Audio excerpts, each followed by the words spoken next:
মাছ যদিও আমাদের বাজার থেকে কেটে আনা হয়, তারপরেও কাজের শেষ থাকে না। মাছগুলো ধুয়ে নিতে আমার অনেক সময় লেগে যায়। এই দিক দিয়ে আমি খুবই কাঁচা। মাছ ধোয়া বাছার কাজ আমি মোটেও ভালো পারি না, কিন্তু এখন কিছু করার নেই, একা সংসারে আমাকেই করতে হয়। এই যে মাছগুলো দেখছো, এগুলো সিলভার কাপ মাছ। এই মাছগুলো ধুয়ে নিতে আমার অনেকটাই সময় লেগে গেছে। খুবই ছোট ছোট আসছিল মাছটাতে, যদিও কেটে এনেছিল বাজার থেকে।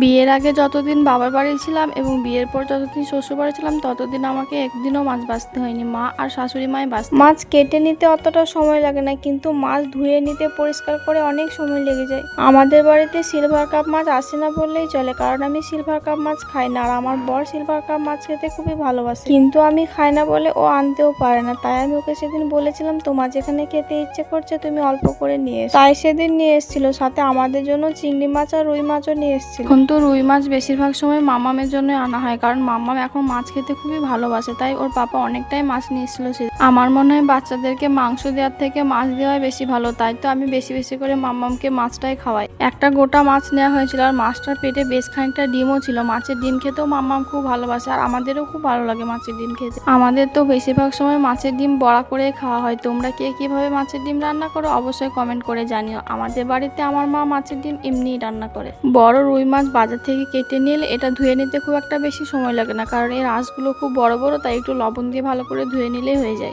লবণ দিয়ে মাছ ধোয়ার কারণে মাছের গায়ে যে লালাটা লেগে থাকে সেটা একদমই পরিষ্কার হয়ে যায়। তাই আমি সবসময় লবণ দিয়ে মাছ ধুই। আমাদের বাড়িতে একটু বড় সাইজের মাছ নিয়ে এলে ওর পাপা বাজার থেকে কেটে পেটি করে নিয়ে আসে, কারণ মাম্মাম পেটিগুলো খায়। পেটিতে কাঁটা কম থাকে, তাই মাম্মামকে বেশিরভাগ সময় পেটিটাই দিই।